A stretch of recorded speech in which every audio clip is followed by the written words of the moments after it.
दोस्तों, लिखावट के ऑनलाइन गूगल मीट पर आज हम लोग कविता पर बातचीत करेंगे। कविता पर बातचीत करने के लिए मेरे सहित अरुण शेतांश जी हैं, भरत प्रसाद जी हैं।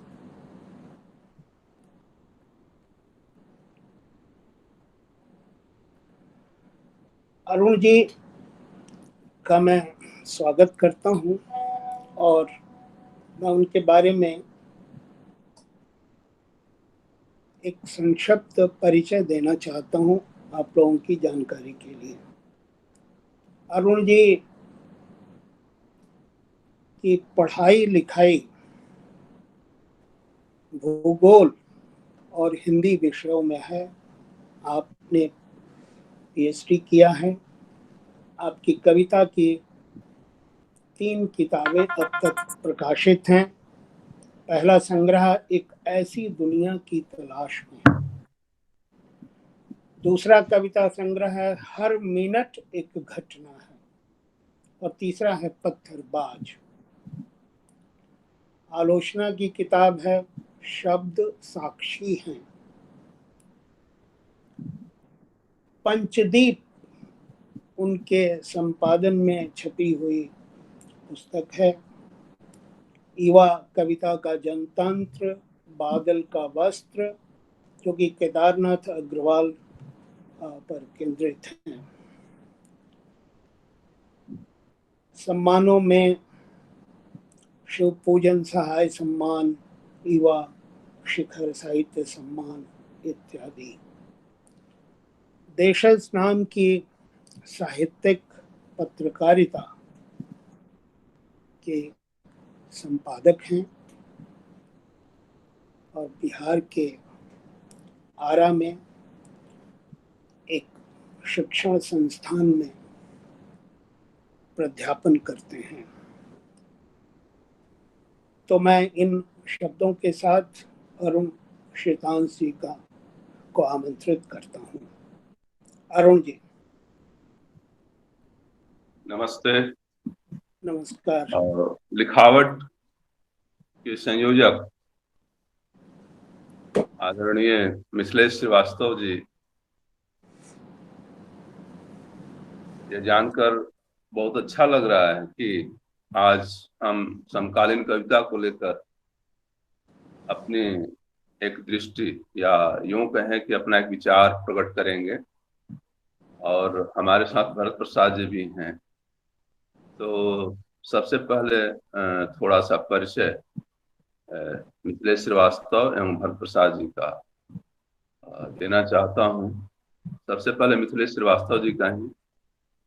मिथिलेश श्रीवास्तव हमारे समय के, जैसा कि बार बार ये कहा जाता है, हमारे समय के ये बहुत प्रचलित मुहावरा जैसा हो गया है, लेकिन सीधे तौर पर कहें तो एक बेहतरीन कवि हैं।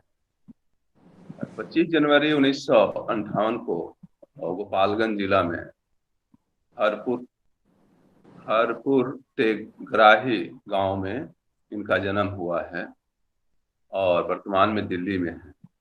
कविता संग्रह किसी उम्मीद की तरह, पुतले पर गुस्सा, औरत ही रोती है पहले, और कवि का कहा, भारतीय जनतंत्र और मिथिलेश श्रीवास्तव की कविता।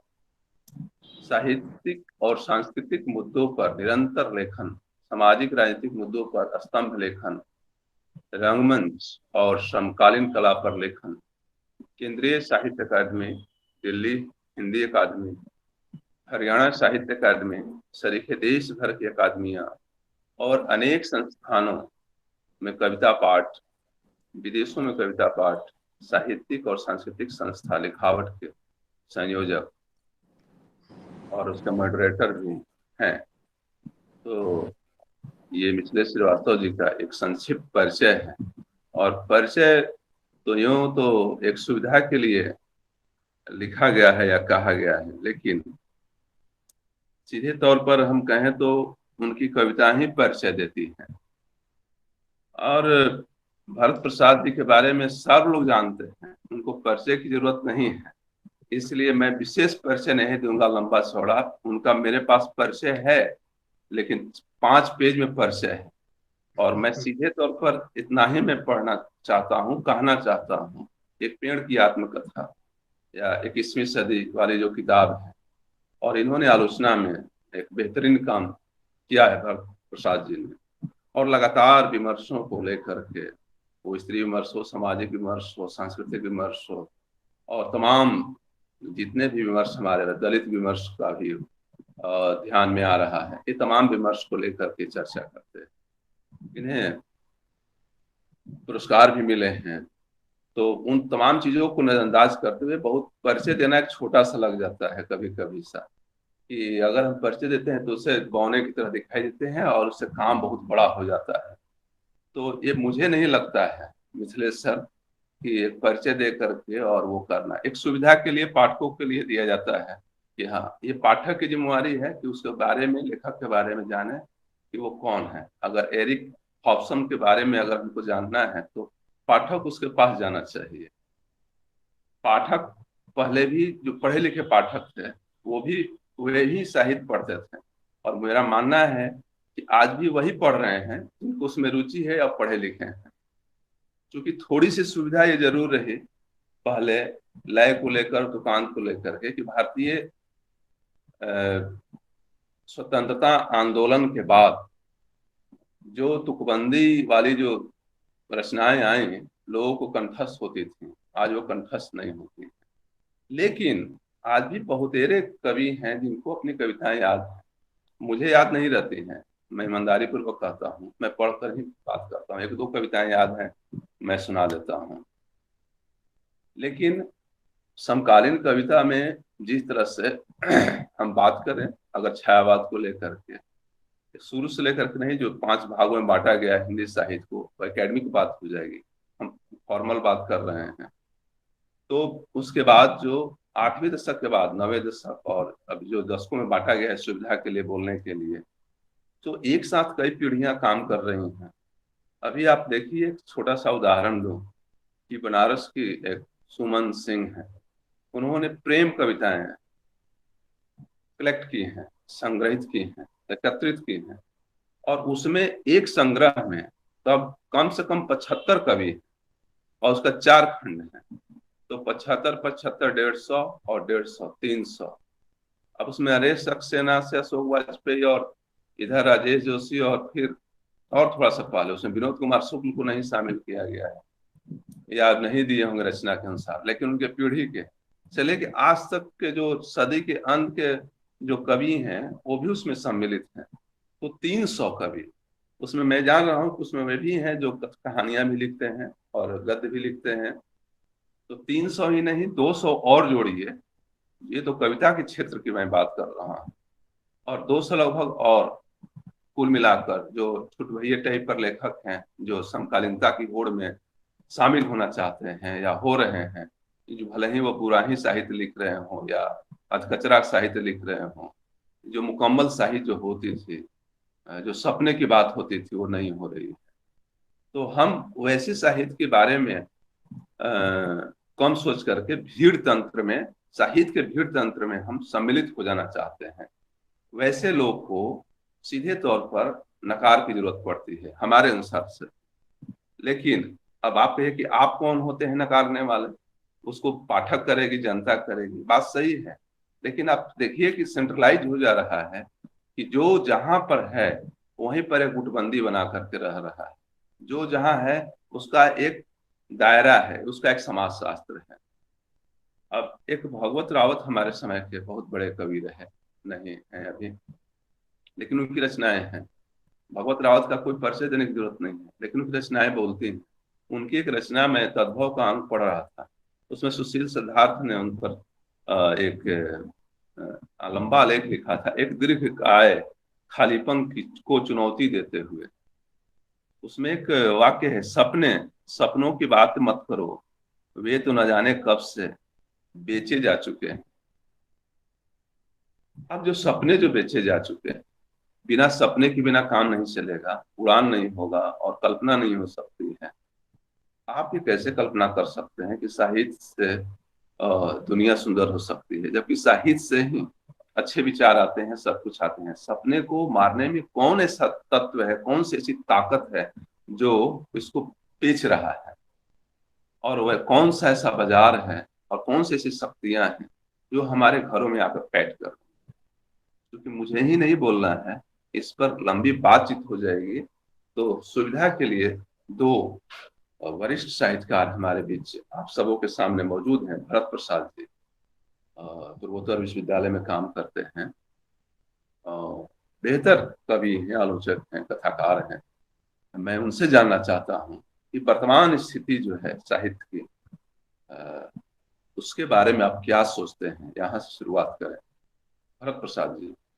जी, सबसे पहले सम्माननीय बड़े भाई मिथिलेश श्रीवास्तव जी का मैं आभार प्रकट करता हूं कि एक बार उन्होंने पुनः लिखावट के मंच पर हम लोगों को आमंत्रित किया है। और अनन्य प्रिय भाई और प्रिय कवि और आलोचक भी अरुण सीतांश जी का भी धन्यवाद कि हम आज उनके साथ एक साथ बैठ करके समकालीन कविता के कुछ जरूरी प्रश्नों पर चर्चा कर रहे हैं। और ध्यान से अरुण जी, मैं आपकी बातों को सुन रहा था और आपने एक साथ प्रश्नों की झड़ी सी लगा दी है। कई सारे प्रश्न निकल करके उसमें से आ गए हैं।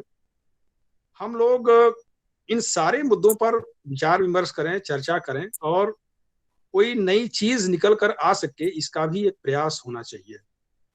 असल में जैसा कि आपने कहा कि 1960 के बाद, थोड़ा सा 1960 बहुत ज्यादा खींच देंगे, 1980 के बाद, क्योंकि जो 1970 से 80 का जो दशक है, यह समकालीन हिंदी कविता के बनने का समय है। समकालीन हिंदी कविता की नींव तैयार होती है एक प्रकार से, जिसमें धूमिल और कुमार विकल और वेणुगोपाल जैसे कवि प्रकट होते हैं। तो कविता में उस तरह से राजनीति का माहौल अधिक घना नहीं हुआ था। कविता में कविताई बहुत कुछ बची हुई थी, बहुत कुछ बची हुई थी। चूंकि धूमिल और गोरख पांडे और वेणुगोपाल और कुमार विकल जैसे कवि अगर हैं, भगवत रावत जैसे कवि हैं, उस समय भी सक्रिय हो चुके थे, तो निश्चित रूप से कविता के बारे में एक बड़ी संभावना, बड़ी उम्मीद, ईमानदारी से कविता लिखने की उम्मीद की जा सकती थी। लेकिन 1980 के बाद जैसे जैसे जैसे हिंदी कविता में, हिंदी कविता के परिदृश्य में राजनीतिक हस्तक्षेप शुरू हो गए, उसके बाद कविता का हल्ला तो बहुत ज्यादा होने लगा। कविता कविता बहुत ज्यादा चारों तरफ मच गई, लेकिन उसी अनुपात में कविता का स्तर घटा। कविता के प्रति संवेदनशीलता में कमी आई, कविता के प्रति संजीदगी में कमी आई, और सबसे बड़ा नुकसान यह हुआ कि कविता के प्रति ईमानदारी में कमी आई। दरअसल लगभग वही स्थिति है जब हम गंगा की ओर अधिक जाते हैं, जब गंगा का भजन अधिक करते हैं, जब गंगा में स्नान करने की ललक अधिक होती है, तो हमारा क्या होगा नहीं होगा ये तो पता नहीं, कौन जानता है, मोक्ष मिलेगा कि क्या मिलेगा। लेकिन गंगा पूरी तरह से नष्ट होती है, गंगा मैली होती है, गंगा बर्बाद होती है। वैसे ही कविता के साथ हुआ। कविता को हम लोगों ने खेल बना दिया, उसको मंचीय बना दिया, उसको हम लोगों ने प्रतिष्ठा का माध्यम बना लिया, उसको कहीं न कहीं अपनी प्रसिद्धि, अपनी प्रतिष्ठा, पुरस्कार की प्राप्ति का ऐसा मंच, ऐसा माध्यम बना दिया कि धीरे धीरे धीरे धीरे कविता की आत्मा मरने लगी। यही सबसे बड़ा नुकसान हुआ समकालीन हिंदी कविता में। और आप देखिए, आज यह कहने में कोई हिचक नहीं है, हालांकि तकलीफ के साथ मुझे कहना पड़ रहा है कि धूमिल के बाद उस ऊंचाई का समकालीन हिंदी कविता में दूसरा कवि नहीं है। शायद वरिष्ठ कवि मिथिलेश श्रीवास्तव जी मेरी बात से सहमत होंगे, या हो सकता है न भी हों, लेकिन एक पाठक के तौर पर मैं बात कर रहा हूं, बार बार मुझे महसूस होता है, क्योंकि सर आप जानते हैं कि परिमाण से कविता की ऊंचाई तय नहीं होती है या कवि के कद की ऊंचाई तय नहीं। दिक्कत ये होती है भरत प्रसाद जी कि धूमिल की कविता का मुहावरा लोग कहते हैं, आलोचक भी कहते थे, जैसा कि परमानंद श्रीवास्तव, उनका मुहावरा कविता की बिल्कुल ही अलग है धूमिल की, इसलिए लोग धूमिल को लोग एक अलग ढांचे में करके छोड़ देते हैं, जैसे मुक्तिबोध को लोग छोड़ देते हैं। लेकिन जब हमारी बातचीत होगी कि हम किस परंपरा से आते हैं, तो या तो सीधे तौर पर केदारनाथ सिंह नागार्जुन की परंपरा के कहे जाएंगे, धूमिल की परंपरा, देखिए इसमें बात हमारे सामने चली जाती है। नहीं, आप वो अपनी बात पूरी कर लीजिए। जी हाँ, बोल लीजिए। जी जी आप बोलिए।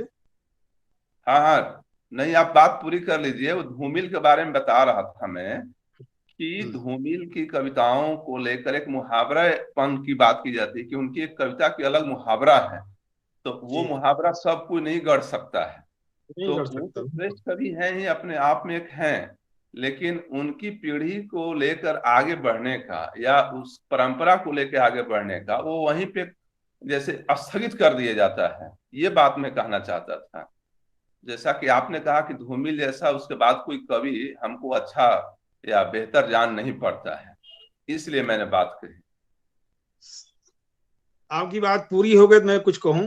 हाँ हाँ, दरअसल धूमिल को मैंने इसलिए रखा है कि धूमिल अपने तरीके से कविता का एक मानक तैयार करते हैं, एक कविता की भाषा का आविष्कार करते हैं, या अगर कहें तो एक मुहावरा गढ़ते हैं। इसलिए मैंने उनकी बात कही। मेरा इसका कुछ ये नहीं कि धूमिल के बाद अच्छे कवि नहीं हुए, अच्छी कविताएं नहीं लिखी गई, यह बिल्कुल आशय नहीं है। लगभग वैसे ही समझिए कि जब हम कहते हैं मुक्तिबोध नई कविता के सबसे बड़े कवि हैं, इसका मतलब ये नहीं है कि नई कविता में और कोई कवि महत्वपूर्ण नहीं है, ऐसा नहीं है। लेकिन मानक को सामने रख करके ही हम मूल्यांकन करते हैं किसी दौर का। इस अर्थ में मैंने धूमिल की बात कही है। और देखा जाए तो जैसा कि आपने भी नाम लिया भागवत रावत का, भागवत रावत, अरुण कमल, ज्ञानेन्द्रपति, राजेश जोशी, आलोक धनवा, देवी प्रसाद मिश्र, अब श्रृंखला तो लंबी हो जाएगी, लेकिन ये सब के सब नरेश सक्सेना हमारे बड़े ही महत्वपूर्ण कवि हैं। इनकी महत्ता को हम जरा सा भी कम नहीं कर सकते हैं। तो मिथिलेश श्रीवास्तव सर, आपका क्या कहना है इस विषय पर, जो हमारी अभी बातचीत हुई उस पर अपनी राय दीजिए, ताकि बात को फिर हम आगे बढ़ाएं, नहीं फिर दूसरा क्वेश्चन डालते हैं। मिथिलेश सर।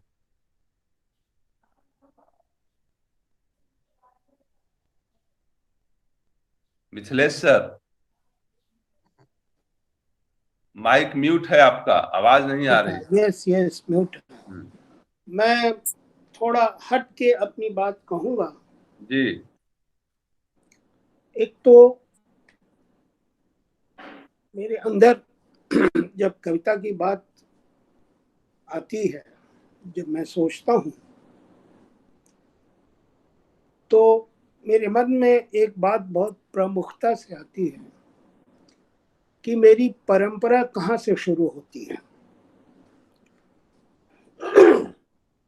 जब से मैंने कविता लिखना शुरू किया, मैं मुक्तिबोध को नहीं जानता था, मैं धूमिल को भी नहीं जानता था। आगे की कविताएं मैं नहीं जानता था, लेकिन मैं स्कूली दिनों में ही आगे का एक उपन्यास मेरे हाथ में लग गया, नदी के द्वीप। आप लोग जानते ही होंगे, पढ़े हुए होंगे। और वो नदी के द्वीप की जो सेंसुअलिटी है और स्त्री पुरुष के जो एक संबंध का जो एक नया आयाम, वो मुझे बड़ा आकृष्ट करता था। वो बचपन में ही मुझे शरद चंद्र के उपन्यास पढ़ने का अवसर मिल गया। हुआ क्या था कि मेरे बड़े भाई अंग्रेजी के विद्यार्थी थे एलएस कॉलेज मुजफ्फरपुर में। जब वो छुट्टियों में आते तो अपनी किताबें ले आते, तो वो लोग हिंदी की किताबें भी पढ़ा करते थे, तो वही शरद चंद्र, रविन्द्रनाथ टैगोर अगे वगैरह वगैरह। तो मैं ये कहने आ रहा था कि मुझे कुछ नहीं पता था, तो मेरी परंपरा बनती कहाँ से है। मेरी परंपरा बनती है, जो समाज, जो हिंदुस्तान का समाज, जिस समाज में मैं बड़ा हो रहा था, जिस समाज के लोगों के संघर्ष को मैंने देखा था, अपने परिवार के संघर्ष को देखा था, जो भेदभाव था, ये चमार टोला, ये बाभन टोला, ये भूमिहार टोला, ये कायस टोला, जो मैंने देखा था, और ये सब मैं कब देख रहा था? आजादी के लगभग 15-17 साल, 18 साल बाद। उस समय आजादी को भी हम नहीं समझते थे कि क्या आजादी है, लेकिन वहां अंग्रेज नहीं दिखाई देते थे। तो एक परंपरा, वहां से मेरी परंपरा शुरू होती है, जो मैंने गरीबी देखी, जो अभाव देखा, जो लोगों में निराशा देखा, जो राजनीति और प्रशासन में भ्रष्टाचार देखा, महसूस किया, तो वहां से मेरी परंपरा की शुरुआत होती है। तो 70, 60, 70 तक आते आते जो एक राजनीति ने स्वप्न दिया था, वह स्वप्न टूट चुका था, और उस टूटे हुए सपने को लेकर इस देश में छात्र आंदोलन शुरू हो गए थे। मैंने बाद में पढ़ा कि उस पीरियड में सिर्फ हिंदुस्तान में ही छात्र आंदोलन नहीं हुए, ग्लोबली हुआ। तो हम ग्लोबल को छोड़ते हैं, हिंदुस्तान में जो छात्र आंदोलन शुरू हुआ, जिसके बाद आप आपातकाल में आए, उधर नक्सलबाड़ी शुरू हुआ, जहां आलोक धनवा का नाम ले रहे थे भरत जी। मैंने कॉलेज में देखा कि अचानक मेरे सहपाठी जो ब्रिलियंट हैं, जो इतने मेधावी हैं, वो अचानक एक दिन गायब हो जाते थे। बाद में मुझे पता चला कि वो लोग नक्सलबाड़ी चले जाते थे। तो मैं आपको ये बताने की कोशिश कर रहा हूँ कि कविता और राजनीति में गहरा संबंध है। शायद राजनीति के बगैर आप कविता नहीं कर सकते। आप लोग तो एकेडमिक वर्ल्ड के हैं, जो पूरा जो भक्तिकालीन कविताएं हैं या वो समय है, कबीर क्या है? कबीर तो पूरा राजनीति से भरे हुए हैं। तुलसीदास के बारे में ऐसा हम नहीं सोचते, लेकिन कबीर को सोचते हैं, और बहुत सारे लोग हैं उस भक्ति काल के, जिनकी कविताएं हमें भक्ति बाद में राजनीति की प्रेरणा पहले देती है। तो ये मेरा अपना सोचने का है कि अगर कविता में राजनीति नहीं आती है, कविता में राजनीति की समझ हमारी नहीं बनती है, तो कविता कहीं ना कहीं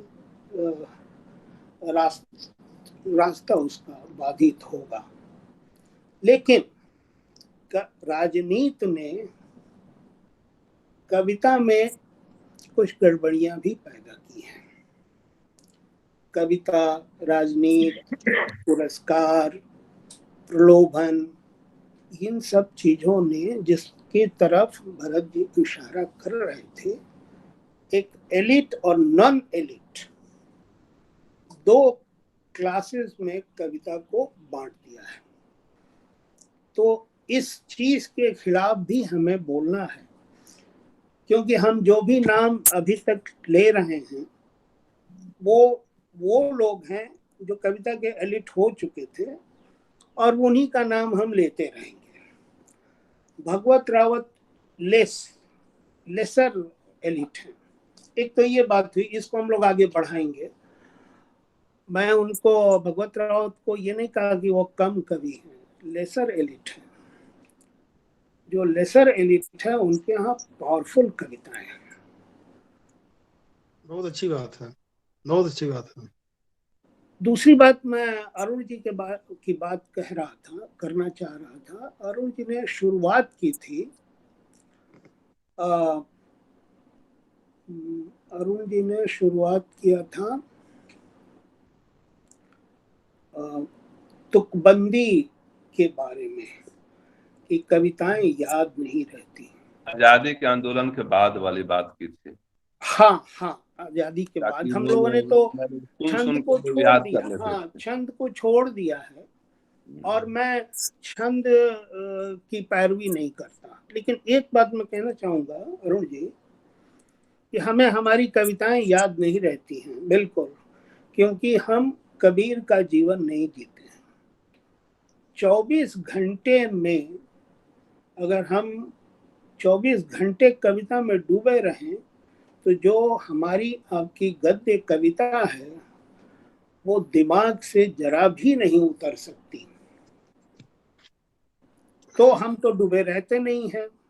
हम तरह तरह के व्यवसाय में रहते हैं, तरह तरह की सोच में रहते हैं, जिंदगी को कैसे बनाए रखें पटरी पर उसके बारे में सोचते हैं, बच्चे कैसे आगे बढ़ें उनके बारे में सोचते हैं, परिवार कैसे सुखी रहे। तो ये मेरा अनुभव है और मैं सोचता हूँ कि तमाम कवियों का अनुभव ऐसा ही है। तो हमें कविताएं, अपनी ही कविताएं याद नहीं रहेंगी। एक समय, एक पीरियड था, period of peace, mental peace. मुझे रघुवीर सहाय की सारी कविताएं याद हैं। मंगलेश डबराल की भी बहुत सारी कविताएं याद हैं। लेकिन ये मैं नाम नहीं ले रहा हूँ। मैं कह रहा हूँ कि अगर हमें पीस हो तो तुक हमारे काम का नहीं है। अच्छा, ये भी एक राजनीतिक स्टेटमेंट है, क्योंकि तुक से मुक्त हुए आप अपने समय को कविता में ढाल नहीं पाएंगे, ऐसा मेरा कहना है और दावा भी है। उस पर बातें होती रहेंगी। तो मैंने अभी 2 बातों पर अपनी राय रखी कि राजनीति और कविता के संबंध को हमें समझना होगा, और दूसरे कि कविता करने के लिए हमें तुक की जरूरत नहीं है, छंद की जरूरत नहीं है, क्योंकि हर कविता, आपकी अपनी कविता भी, हर एक कविता पहली कविता से अलग है। और जब भी आपने कविता लिखी होगी या मैंने लिखी होगी, भरत जी ने लिखी होगी, वो हर कविता एक शुरुआत की तरह मुझे लगती है कि ये लीजिए, ये तो मैंने आज ही कविता लिखना शुरू किया, तो वो पूरा एक शेल्फ लेके वो कविता आती है। तो अब मैं अरुण जी से कहूंगा कि तो मैं बहुत अच्छा लग रहा है, ये बढ़िया संवाद हमारे बीच बात को आगे बढ़ा रहे हैं। चूंकि हमने कोई प्रायोजित ढंग से कार्यक्रम की शुरुआत नहीं की है। जी जी, जी। यही नैतिकता बनी रहे आगे भी, वो ज्यादा अच्छा है। एक समय का सदुपयोग हम लोगों ने किया है कि भाई थोड़ी कविता पर बातचीत कर ली जाए कि कैसा क्या स्थिति है।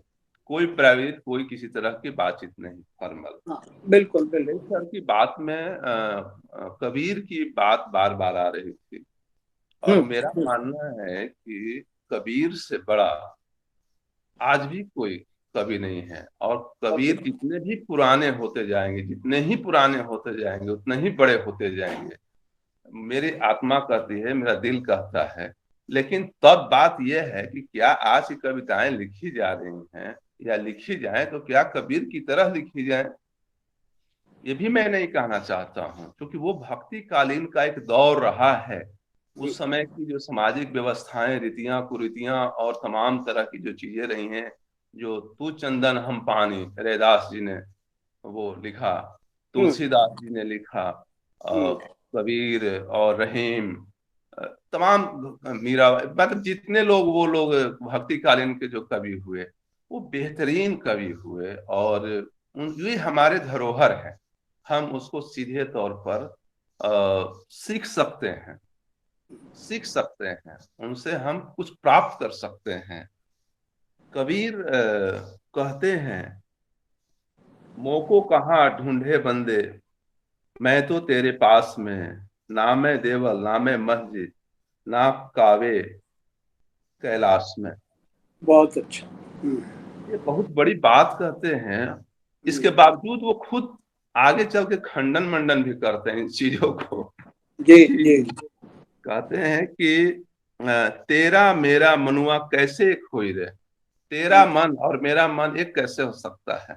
और तुम ढूंढते रहो कैलाश में और मस्जिद में, फलाना में, ठिकाना में, फिर आगे जाकर ही वो बोलते हैं कि मैं कहता अखियन की देखी, तू कहता कागज की लेखी, मैं कहता सुलझावन हारी, तू राखियो अरुझाई रे, मैं कहता तू जगत रहियो, तू रहता है सोई रे, तेरा मेरा मनुआ कैसे एक होई होई रे।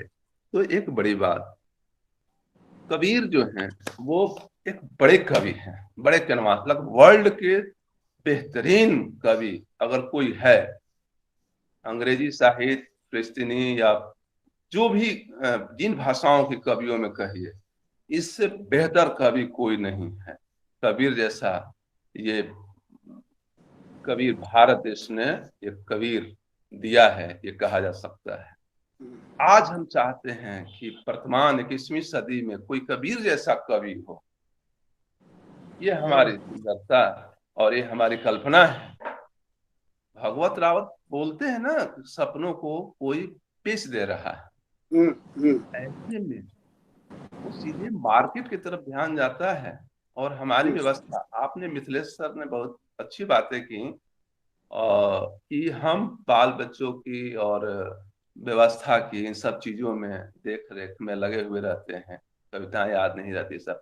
इन लोगों को कोई सब व्यवस्था परिवार से कोई मतलब नहीं था, घुमक्कड़ करना था, घुमक्कड़ करना, यात्री में हमेशा रहना। जैसे नागार्जुन को यात्री कहते हैं, तो नागार्जुन ने भी बहुत अच्छी अच्छी कविताएं लिखी और हमेशा यात्रा में ही रहते थे। बल्कि वे घर में किसी के जाते थे, अगर सब्जी नहीं बनती थी तो लोग कहते हैं मेरे भाई, वो तो नाराज हो जाते थे। और वो खुद अगर उस तरह की सब्जी है, बैंगन बैंगन का कोफ्ता बनाना है और उन्हें पसंद नहीं आया, बैंगन एक्स्ट्रा रखा हुआ, तो वो हटा करके फिर बनाने बैठ जाते थे, खिलाते कि देखो बैंगन का कोफ्ता कैसे बनता है। वो किसी दिन आपसे मुलाकात नहीं, आपके घर पहुंच गए और वो परिवार में घुल मिल गए, आपके भाई के समान, पिता के समान, फुआ, दादा या चाचा के समान हो करके, बाबा के समान हो करके आप उनके साथ संगत कर सकते हैं, खा सकते हैं। तो एक ऐसा कवि, हम कहाँ, हम तो ये तो राजनीति में फंसे हुए हैं। हम तो मतलब इतना जलन और ईर्ष्या और तमाम संकट से घिरे हुए हैं कि लोग बात नहीं करते हैं एक दूसरे से। एक अलग तरह का वो बना हुआ है, कैनवास बना हुआ है। पटना में अलग बना हुआ है, इंदौर में अलग बना, जबलपुर में अलग बना हुआ है, आरा में अलग बना हुआ है। हिमाचल प्रदेश में जाइए, घोर राजनीति है, एक आदमी एक संस्था, एक आदमी दूसरे से बात कर लेगा तो लोग नाराज हो जाएंगे कि अरे हमसे बात कर रहा है, फिर जाकर उससे भी बात कर रहा है। एक कवि क्या जानता है कि कौन किससे क्या संबंध है? क्या उसको अधिकार नहीं है कि सभी सभी से बात कर सके? और क्या ऐसा नहीं होना चाहिए कि सारे साहित्यकारों से बातचीत करें? जहाँ बातचीत ही नहीं है वहाँ कबीर की कल्पना आप कैसे कर सकते हैं? वाह, बहुत अच्छी बात, बहुत अच्छी बात कही आप। हमारी संवेदना का विस्तार भव्य तरीके से, उजाले तरीके से और विस्तृत तरीके से, गहन तरीके से ये होनी चाहिए। मैं ये नहीं कर रहा हूं कि आप कबीर बन जाइए, घर द्वार छोड़कर बाल बच्चों को, बीबी को भूखा छोड़ दीजिए। लेकिन अगर उसका थोड़ा सा 5%, 2% भी उसका अंश आपके अंदर आ जाए तो एक बेहतरीन कविताएं हो जाएंगी। जी। केदार जी गांव में कम रहे, उन पर आरोप लगाया जाता है कुदाल कविता को लेकर। गांव बहुत कम रहे, कुदाल जैसी कविता लिखते हैं। वो आरा नागरी प्रचारणी सभागार में आए थे, हम लोगों ने कार्यक्रम करवाया था। ये कहा, जबकि वो बराबर गांव पर जाते रहे, हम लोग नए नए पढ़ लिख रहे थे, हम लोग को पता भी नहीं होता था इस बारे में। जैसी कविता पर आरोप लगाया गया केदारनाथ सिंह। लेकिन वही केदारनाथ सिंह जब लिखते हैं, ये आलोचना के 2005वें अंक में अरुण कमल ने वो लंबा लेख लिखा है, मैं वो लेख का चर्चा नहीं कर रहा हूँ, कविता की चर्चा कर रहा हूँ। केदारनाथ सिंह एक बड़े कवि हैं और हमके बहुत आकर्षित करते हैं और उनकी कविताएं हमें बहुत अच्छी लगती हैं। वो लिखते हैं कि मैं उनकी तरफ से बोल रहा हूँ जो चले गए हैं काम पर। अब ये दो वाक्य हैं, मैं उनकी तरफ से बोल रहा हूं जो चले गए हैं काम पर। जो काम पे नहीं गए हैं वो क्या कर रहे हैं? ये सीधे तौर पे वाक्य बताता है कि वो राजनीति कर रहे हैं, वो आप ही को धराशायी कर रहे हैं, आपको बर्बाद कर रहे हैं, कहीं ना कहीं से क्षति पहुंचा रहे हैं। इसी भाषा में बात करें तो हमें कमजोर करने की एक आख्यान प्रस्तुत कर रहे हैं जो काम पे नहीं जा रहे हैं। लेकिन राजेश जोशी वहीं देख करके लिखते हैं कूड़ा करकट बिनने वाले बच्चे को देख कर कि बच्चे काम पर जा रहे हैं, बच्चे काम पे जा रहे हैं, लेकिन उन्हें कहीं नहीं जाना है। और लोगों के बारे में लिखते हैं सब जा रहे हैं, न्यायाधीश जा रहा है, ये जा रहा है, वो जा रहा है, कविता याद कर लीजिए, लेकिन बच्चे काम पे जा रहे हैं। और केदारनाथ से लिखते हैं मैं उनकी तरफ से बोल रहा हूं तो चले गए हैं काम पर। फिर आगे का लाइन है, और यदि इस छोटे से घर का एक छोटा सा गवाह हूं, पर जब भी बोलता हूं लगता है बोल रहा हूं उस चिंटी की तरफ से जो बच गई थी अकेली नागासाकी में। चिंटी जो छोटे घर में चिंटी रेंगती रहती है, नागासाकी पर हिरोशिमा पर बम गिरा था, उसमें एक चिंटी बच गई, एक जीव बच गया। वो जीवन की कविता, वो लाइफ की बात करते हैं। हमारा तो ये एक संदर्भ इस तरह से आकर जुड़ता है, साहित्य का संदर्भ इस तरह से आकर जुड़ता है कि कोई भरत प्रसाद ने अच्छी कविता लिख दी तो हाय तौबा मच जाती है, उसकी प्रशंसा नहीं की जाती। मिथिलेश श्रीवास्तव कविता संग्रह का इतना बढ़िया नाम आता है तो लोग खुशी साध लेते हैं, बोलते नहीं है। कल बातचीत हो रही थी मिथिलेश श्रीवास्तव सर से, मैंने कहा कि रोती हैं पहले औरतें, इस तरह से शीर्षक है। और कुमार नयन जो सोशल मीडिया से दूर रहते हैं, उनकी कविता संग्रह का नाम है राजकमल से ही आई है, सोचती हैं औरतें। इन्हों लोगों ने तो गठजोड़ करके नहीं लिखा था ना, नहीं, बिल्कुल बिल्कुल। प्यार जो है कहीं ना कहीं आकर मिल रहा है। काम एक ही हम कर रहे हैं, फिर भी तनाव पैदा किया।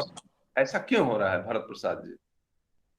जी मुझे तो लग रहा था कि बस आपको सुनते चले जाएं। पुनः पुनः मैं कहूंगा कि सवाल तो कई सारे सामने खड़े हो गए हैं। असल में एक बात मैं कह सकता हूं कि नागार्जुन की बात उठी है और केदारनाथ सिंह की बात उठी है। पुनः मैं ये बात पहले कह दूं कि दोनों हमारे लिए सम्मानीय कवि हैं, नागार्जुन और केदारनाथ सिंह। केदारनाथ सिंह तो हमारे गुरु रह चुके हैं, नागार्जुन को मैंने देखा नहीं लेकिन मैंने केवल पढ़ा है उनको। दरअसल यह दो तरह के सोच, दो तरह के संस्कार और दो तरह के जमीन के स्कूल पैदा करने वाले कवि हैं। हम सब जानते हैं कि केदारनाथ सिंह के पढ़ाए हुए तमाम सारे शिष्य जेएनयू से निकले और बाकायदा उसको केदारनाथ सिंह का स्कूल कहा गया। इस केदारनाथ सिंह के स्कूल से निकले हुए कवि कहा गया उनको। मैं उन कवियों को जानता तो हूं लेकिन अभी उनका नाम ले भी सकता हूं, लेकिन लेना हमारा मकसद नहीं है। वे कहीं न कहीं कलावाद की तरफ अधिक झुके हुए कवि नजर आए। इसका मतलब ये नहीं है कि उनमें जीवन तत्व की कमी है, जीवन तत्व है, लेकिन उन कवियों के कविता का उद्देश्य जीवन तत्व का उद्घाटन नहीं है प्राथमिकता में। वहां कला की चमक अधिक दिखाई पड़ती है। मैं पुनः कहूंगा उनका नाम मैं अभी नहीं ले रहा हूं। ठीक उसी के समानांतर नागार्जुन का जो स्कूल निर्मित हुआ, नागार्जुन कहीं शिक्षक नहीं थे, नागार्जुन बिल्कुल यायावर थे, यात्री थे। जैसा कि आपने बताया कि घरों में गए सब्जी पकाना शुरू कर देते थे, बच्चों के कान खींचना शुरू कर देते थे, अपने कान खिंचवाना शुरू कर देते थे। तो ये जो नागार्जुन की नागार्जुनियत है ये अद्भुत है अपने आप में। तो अब देखिए, नागार्जुन में कला का आग्रह नहीं है, नागार्जुन में जहां देखिए एकदम अनगढ़ जीवन है, नागार्जुन में बिल्कुल बोली बानी है, भाषा है, अटपट है, चाल है, चलन है, जैसा है पहनावा है। मतलब यह है कि जीवन से इतना संपृक्त हैं, जीवन से इतना जुड़े हुए हैं कि आप नागार्जुन को कहीं से भी जीवन के रहन सहन से, रहन के तौर तरीके से नहीं कर सकते। आप चाहें तो इसको भी एक स्कूल कह सकते हैं। लेकिन आप मुझे बताइए, यहाँ हमारे सामने अभी हमारे मित्र अरुण सितांश हैं और वरिष्ठ कवि मिथिलेश जी हैं, जो जीवन के सहजता को जीने वाला रचनाकार हुआ नागार्जुन, उनके स्कूल का एक भी कवि उनके स्तर का दिखाई नहीं पड़ता है। ले दे करके एक दो नाम मेरे सामने आ रहे हैं। भागवत रावत हैं, उसमें सबसे पहला नाम भागवत रावत का हम लेना चाहेंगे। उसके साथ बाद अरुण कमल भी हैं। अरुण कमल भी करीब करीब उसी तौर तरीके से लिखने वाले कवि हैं। आलोक धनवा हैं। लेकिन नागार्जुनियत जो हमारे सामने दिखाई पड़ती है, वो कहीं न कहीं आज भी एक बड़ा प्रश्न बन करके खड़ी हो जाती है कि कहाँ हमारे सामने दूसरा नागार्जुन दिखाई पड़ेगा। कबीर तो बहुत दूर की बात है अरुण जी, बहुत दूर की बात है। कबीर का जो आपने संदर्भ उठाया है, मैं भी ये मानता हूं कि विश्व के कवियों में माने वो दुर्लभ से दुर्लभ कवि कहे जा सकते हैं। लेकिन एक बात, आज हम कबीर को कवि कहते हैं, लेकिन कबीर ने कवि होने के लिए कविता नहीं लिखी। कविता नहीं लिखना तो बहुत दूर की बात है, कविता वो करते ही नहीं थे कवि होने के लिए। हमारे साथ उल्टा है, बहुत अच्छा। हमारे साथ उल्टा है। हम कवि होने के लिए सारा श्रम कर रहे हैं। मुझे कवि होना है, मुझे बड़ा कवि बनना है, मुझे स्थापित होना है, यही सबसे बड़ी असफलता है हमारे कवि होने की। दूसरी बात यह है कि आप कवि, जब तक आप अपने व्यक्तित्व में अपने कवि से बड़े नहीं होंगे, तब तक आप बड़े कवि नहीं हो सकते। इस बात को समझना पड़ेगा। आप कविता में बड़े होने का प्रयास करेंगे और आपका व्यक्तित्व छोटा होगा, तो कभी भी आप बड़ा कद्दावर कवि बन ही नहीं सकते हैं। दूसरी चीज ये है कि कबीर को आप देखिए, कबीर में जो साहस है, कबीर में जो एक मानवीय नैतिकता है, कबीर में जो रैशनैलिटी है, और ये जो रैशनैलिटी है ये पढ़ने लिखने से नहीं आती है, ये जीवन के अनुभवों से आती है। और जीवन के यथार्थ से टकरा करके जो विवेक उत्पन्न होता है, उस विवेक से रैशनैलिटी आती है। ये चीज कबीर में है। तो मैं तो ये कहूंगा कि मीराबाई में भी है, वो सूरदास में भी है, कमोवेश तुलसी भी कहीं इस मामले में कम नहीं है। मैं इन चारों कवियों का नाम इसलिए ले रहा हूं कि कबीर आज हमको इसलिए भाते हैं क्योंकि कबीर में हमारे मन के लायक, कबीर में हमारे मन को, विचारों को सुकून देने लायक पूरा का पूरा साहित्य भरा पड़ा है। सही बात। तो इसलिए आज की तारीख में अगर हमको कबीर का कुछ भी अंश बनना है, तो सबसे पहले अपने कवि बनने के सारे प्रयासों को तिलांजलि देनी पड़ेगी। हमको अपने भीतर एक बड़े मनुष्य को जीना पड़ेगा। ये बहुत आवश्यक है। बहुत अच्छी बात भरत प्रसाद जी ने कही, और उसमें मैं एक नाम बीच में मैं रोक रहा था कि एक नाम और है, चंद्रकांत देवताले का। हाँ बिल्कुल। चंद्रकांत देवताले मेरे प्रिय कवि हैं। इससे आप भागवत रावत हैं, उतना चंद्रकांत देवताले भी। अरुण कमल तो हैं ही, और राजेश जोशी भी मुझे उतने ही प्यारे हैं, और मंगलेश डबराल को भी मैं मानता हूँ। लेकिन अभी तो अरुण कमल पर एक किताब भी आ रही है, किताब कर रहे हैं, किताब भी शायद आ रही है, वो मैं नाम नहीं लेना चाहता हूँ, पेंडिंग में है। लखनऊ से कोई संपादित कर रहे हैं, और एक पत्रिका अभी आ रही है, भोपाल से आ रही है, उन पर केंद्रित आ रही है, उस पर मैंने एक लेख भी लिखा है। खैर वो दूसरी तरफ बात मुड़ जाएगी जी। तो मैं इस पर जो अभी बात जो चीज चल रही है, उसमें अभी मिथिलेश राय जी का अभी वक्तव्य नहीं आया, उनका विचार मैं जानना चाहता हूँ, कबीर और आज का संदर्भ, जो कि बात मैंने छेड़ी अभी। मिथिलेश सर। जी अरुण जी, अभी अभी भरत जी ने एक बहुत अच्छी बात कही कि हम लोग कवि बनने के लिए कविता लिखने के चक्कर में रहते हैं। ये बहुत अच्छी बात है, मैं इस बात से पूरी तरह से सहमत हूँ। कबीर हमारे लिए इसलिए महत्वपूर्ण हो जाते हैं क्योंकि कबीर ने अपनी जगह लोक में बनाई है। जो हमने बचपन से जो लोगों को देखा, वहाँ वो कबीर को याद नहीं करते, उनको मालूम भी नहीं कि ये कबीर ने कहा है, कबीर की कविता है। वो अपनी समस्याओं का समाधान निकालते हैं कबीर के दोहों से। तो एक ऐसा कवि जो लोक में है, व्याप्त है, इतने वर्षों, सैकड़ों वर्षों के बाद वो लोक का हिस्सा हो गया है, तो वैसा कवि हमारे पास है। और वो धरोहर ही नहीं है, आज भी हमारे लिए मार्गदर्शक है। और हम लोग तो साहित्यकार हैं, तो हम कबीर को साहित्य के रूप में देखते हैं। वो तो संत की कैटेगरी में है कबीर, और संतों ने, और आज के संतों ने भी कबीर से प्रेरणा ली है। आपके बनारस में कबीर मंदिर है, उसके जो वहाँ के महंत हैं आचार्य विवेक दास मेरे मित्र हैं, तो एक कबीर को उधर भी लोग ले गए हैं, और कबीर को हम लोग एकेडमिक्स में भी लाए हैं। अगर कबीर एकेडमिक्स में नहीं आए होते तो शायद वो धर्म का हिस्सा हो जाते। तो एकेडमिक्स में आने की वजह से कबीर का एक नया उनका रूप हमारे सामने आया, और वो हमारे लिए अब हमारे पूर्वजों में है, कविता के पूर्वजों की पंक्ति में कबीर हैं, और उनसे हम प्रेरणा लेते हैं। इसमें हम इसको आप में, भरत जी में, मुझ में, या किसी में भी कोई इसमें झगड़ा नहीं है कि कबीर हमारी परंपरा में नहीं है।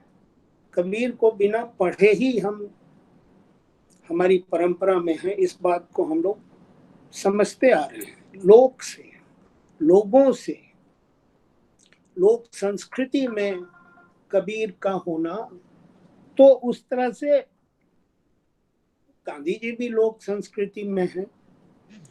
गांधी जी पर भी, महात्मा गांधी पर बहुत सारी चीजें लोगों ने लिखी हैं, और हमारे भोजपुरी में तो गांधी जी भी हैं, कबीर भी हैं, और उस समय के संत कवि सब उसमें हमारी परंपरा में आते हैं। हम उनको माइनस नहीं कर सकते हैं, क्योंकि एक संघर्ष की प्रेरणा कबीर और संत कवियों से हमें मिलती है। वे हमें निराश होने से बचाते हैं। अगर भारत की जनता भारतीय राजनीति से निराश है, आर्थिक विकास से निराश है, और फिर भी बचा हुआ है, तो इस बात को शायद हमें मानना पड़ेगा कि वहाँ संत कवियों की प्रेरणा काम कर रही है। मैं एक बार मॉरिशस गया था जी, तो वहाँ के लोगों ने बताया, जो अब जो भारतीय लोग वहाँ हैं अब की, और इतिहासकारों ने भी बताया कि लोगों को जब अंग्रेज यहाँ से ले गए तो वे लोग हनुमान चालीसा ले गए थे, तुलसीदास का रामायण ले गए थे, और अपने कठोर श्रम के दिनों में शाम को वो लोग रामचरितमानस का पाठ किया करते थे।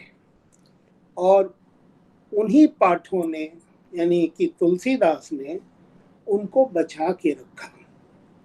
अब उनकी जो पीढ़ियां हैं, आज की पीढ़ियां, मॉरिशस एक छोटा सा देश है, और उसमें वो लोग बड़े लोग हैं, तो 100-125 साल पहले का जो स्ट्रगल उनके बाप दादाओं ने किया, तो संत कवियों के की उपयोगिता और उनकी प्रेरणा को हम लोग किसी भी स्तर पर नकार नहीं सकते हैं। और एकेडमिक्स ने तो इसको संभाला है। सब, मुझे लगता है कि सारे यूनिवर्सिटीज के हिंदी डिपार्टमेंट्स के शोध पत्रों पर शोध किया जाए, तो सबसे अधिक शोध पत्र संत कवियों पर मिलेंगे। सच्चाई आप है। लोग इस बात को खंडन कर सकते हैं, लेकिन मेरा अपना, जिससे पूछो वही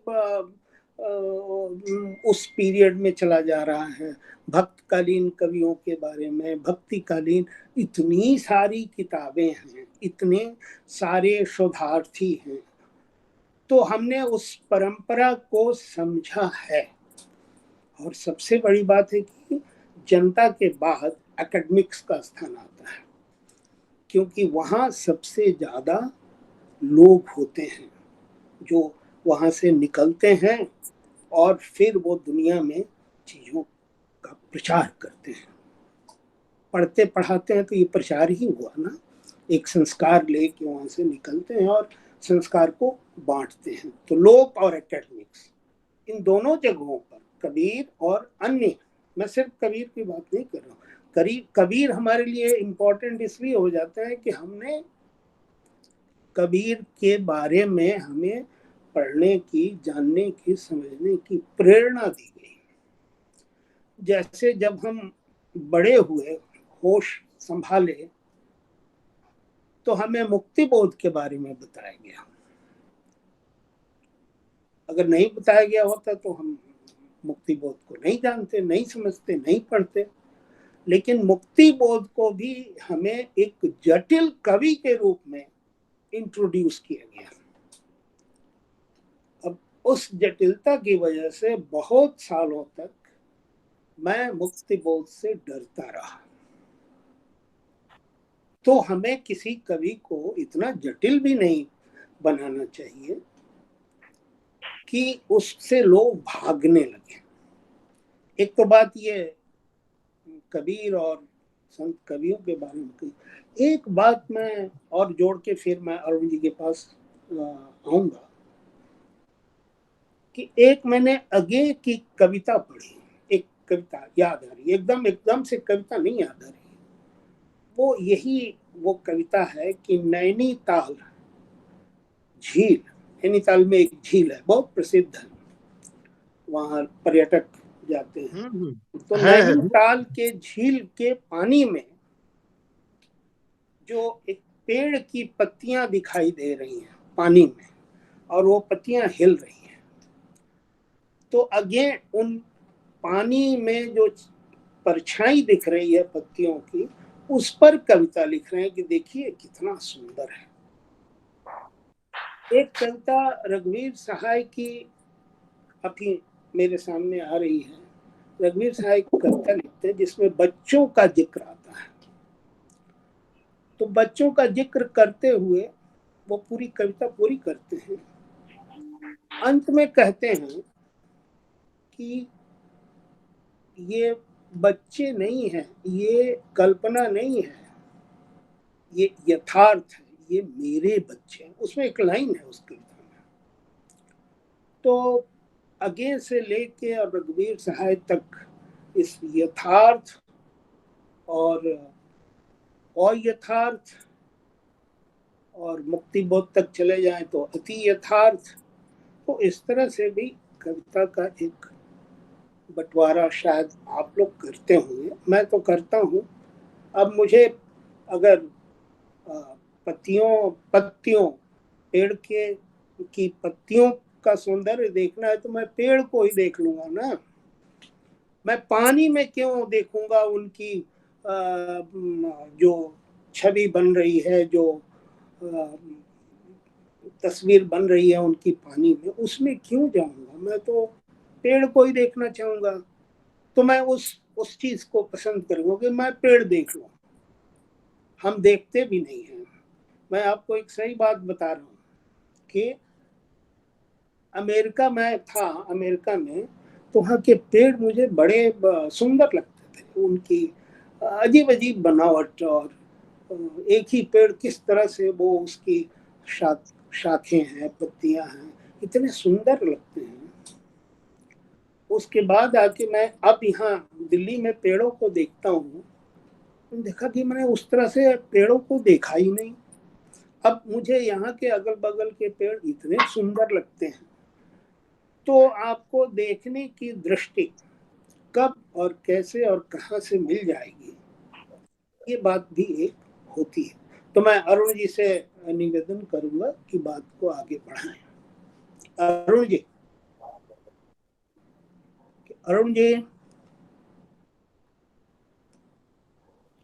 अरुण जी कहाँ चले गए?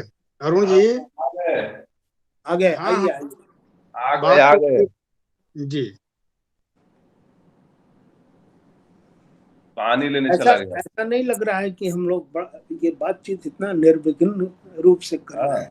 बातचीत बहुत अच्छी ढंग से बढ़ रही है। मेरा कहना ये है, 1 घंटा ठीक। हो गया है, लगभग 15-10 मिनट और चलाएंगे, उसके बाद सेकेंड ये पार्ट इसका मैं तो करेंगे। कहता हूँ कि ये चलता रहे।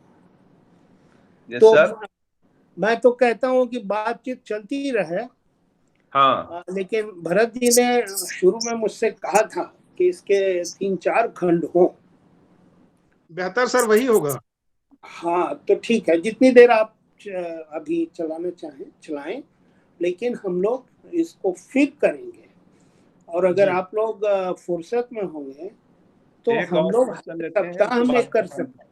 जी, इसके बाद खत्म कर देंगे। एक क्वेश्चन लास्ट चलाते हैं, उसके बाद सेकेंड पार्ट शुरू करेंगे। ठीक। चाहे जी, जितना लंबा पार्ट हो, 1 2 3 4 5 6 हाँ हाँ, 7 8 9 10 जितना। सप्ताह में एक दिन हम लोग कर दें। एक हाँ, वही सप्ताह में वही एक उचित होगा। प्रोग्राम यही रहे। क्या वही कहते मैं हैं? उचित होगा। ये कह रहा था कि जी मुझे बहुत खुशी होती है और गर्व होता है कि मैं हिंदी साहित्य का एक लेखक बनने की राह में हूँ। क्योंकि हमारा जो एक विरासत है, वो बहुत समृद्ध विरासत है। क्योंकि हम कबीर पे जब बात करते हैं तो मुझे गर्व होता है कि कबीर और तुलसी, रहीम और ये जितने भी लोग हुए, रैदास हुए, वो सारे भाषाओं को लेकर के अपनी रचनाओं में उन शब्दों का समावेश किया है। और जितने भी पिछले छायावाद के पहले या उसके बीच के या उसके बाद के या हमसे जो वरिष्ठ हैं, वो एक बड़ी विरासत है। ये क्या सुख प्रदान नहीं करता है कि हम उस विरासत से आते हैं, हिंदी के उस धनाढ़ उस स्वर्णिम विरासत से आते हैं, जहाँ की हम उस भाषा में, उस रास्ते में चलने की कोशिश कर रहे हैं, हम लिख रहे हैं। ये बहुत सुखद है। ये निराशाजनक वाली भी बात नहीं है, ये एक खुशी की भी बात है कि हम हिंदी साहित्य को रचने की कोशिश कर रहे हैं, उसको आजमाने की कोशिश कर रहे हैं। हम अपना कुछ देना चाहते हैं, अपने भाव को देना चाहते हैं, लेकिन हम भाव नहीं दे रहे हैं, हम इतिहास भी दे रहे हैं उसमें। मैंने एक बार राजेंद्र यादव जी से पूछा कि कहानियां जो लिखी जाती हैं, ये कविता से थोड़ी हट के बात हो रही है लेकिन उससे कोरिलेशन है इसका, जी जी कि इतिहास को बना करके लोग कथा साहित्य और उपन्यास लिख रहे हैं, तो सीधे तौर पर वो इतिहास और दर्शन क्यों नहीं लिखते हैं समाज। तो उन्होंने कहा, देशज के अंक में वो छपा भी है उनका अंतिम साक्षात्कार, हालांकि उसका मैं क्रेडिट नहीं लिया, दिल्ली वालों ने लूट लिया दूसरी बात कह करके। उन्होंने कहा कि देखिए अरुण, ये शुरू से चलता आ रहा है, इसलिए इस पर आप आपत्ति दर्ज न करें। तो हम बोले कि ठीक है सर, मैं मान लिया। फिर मैंने कहा कि हंस पत्रिका से ही मैंने कविता लिखने की शुरुआत की थी, लेकिन ये बहुत बुरा हुआ, ये गलत मैंने सिखा दिया। कविता लिखना, कविता लिखने की प्रेरणा देना, ये करना, क्योंकि वो कविता के सीधे तौर पर वो नापसंद करते थे, लेकिन वो विरोधी नहीं थे, कविता विरोधी नहीं थे। तो हम बोले कि आप बोलते हैं कि कविता छूंगा तो साबुन से हाथ धो लूंगा तब मैं कविता छूंगा या देखूंगा। आप इतना घृणा करते हैं, आप कविता के लिए, कहानी के लिए हंस और कविता के लिए कंस निकालेंगे। मैंने ये भी कहा था उनसे। हालांकि नहीं, ऐसा मैंने नहीं कहा है, मेरे बारे में दुष्प्रचार फैलाया जाता है। तो इस तरह से बहुत सारी किंवदंतियां और अफवाहें समाज में फैलती रहती हैं। आप सबों को मालूम होगा कि छायावादी कवि जो हमारे बीच रहे हैं, महादेवी, पंत, निराला और जयशंकर प्रसाद, ये बड़े कवि हैं और इनकी विरासत को हमने संभालने की कोशिश की है। ये 3 आदमी ही नहीं, कुछ लोग उसको सहेज करके आगे की ओर बढ़ा रहे हैं। हमने उस क्षेत्र में जितना काम करने की कोशिश करें या होनी चाहिए थी, ये नहीं हो पा रही है या नहीं हो पा रहा है। इसका मतलब ये नहीं कि हम रोज बैठ करके कविताएं ही लिखते रहे, रचते रहे। जब वो लोग भी लिख रहे थे तो दक्षिण भारत में भी कविताएं लिखी जाती थी, उनके पीढ़ी के लोग लिखते थे। जैसे एक नाम मैं लेता हूँ, कुमारन असानन। जैसे कलकत्ता यूनिवर्सिटी में गया था तो मलयालम कविता और छायावादी कविता पर मैंने भाषण दिया था, भरत प्रसाद जी को मालूम है। अब वो एक कविता मैं भूल रहा हूँ, जो पूंजी के खिलाफ में जो कविता है निराला की, और वहां जो कुमारन असान लिखते हैं वो किसान के पक्ष में लिखते हैं वो कविता। दोनों का एक है शीर्षक, लेकिन दोनों एक ही तरह के अलग अलग तरीके के। एक पूंजी के खिलाफ में निराला लिख रहे हैं, यहाँ पे धनाढ्यों के एलिट के खिलाफ में लिख रहे हैं, और वहां किसानों के पक्ष में लिख रहे हैं, लेकिन शीर्षक उसका एक है। ये एक कितना सुखद बात है।